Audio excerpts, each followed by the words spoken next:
આ અમારા Kosadi causeway, Haripura causeway 70 કરોડથી ઉપરની માતબર રકમથી એનું ખાતમુહૂર્ત કરેલ અને આ બની ગયેલો છે બ્રિજ, તાપી રિવર બ્રિજ. અહીંયાથી 15 ગામોના લોકોને જોડતો આ બ્રિજ છે.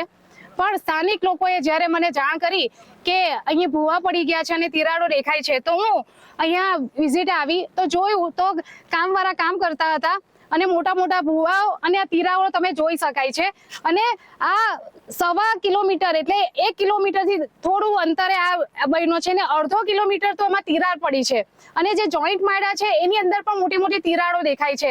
અને જ્યારે હાથથી ખાલી માત્ર હાથ મારવો એટલે આખો માલ સામાન બહાર આવે છે. એટલે કેટલું કાચું કામ અને કેટલી નીચી ક્વોલિટીનો માલ સામાન વાપરવામાં આવ્યો છે એ જોઈ શકાય છે. બધે ઠેર ઠેર અહીંયા તિરાડો જોવા મળે છે.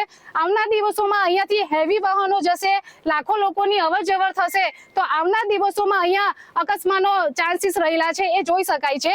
તો આની સામે પગલાં લેવામાં આવે અને જે તે અધિકારીઓ જે આની ચકાસણી વગર અને માલ સામાનની ચકાસણી વગર, આ તમે જોઈ શકો છો કેટલા મોટા મોટા ભૂવા પડ્યા છે અને આજુબાજુની બધી આખી લાઈન જોઈ શકાય તો આખી જર્જરિત થઈ ગયેલી હોય એવું લાગે છે. હજુ તો આનું ઉદ્ઘાટન આવનાર દિવસોમાં થવાનું બાકી છે. તે પહેલા જ આ પુલ આપણે ઠેર ઠેર ભૂવાઓ અને તિરાડો જોઈ શકાય છે. અને આ તાપી રિવર બ્રિજ એ ખૂબ જ મહત્વનો આ બ્રિજ છે, કારણ કે ઘણા ગામોને આ જોડતો બ્રિજ છે.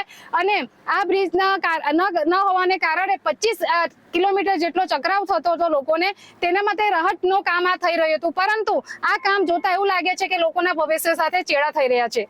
Thank you.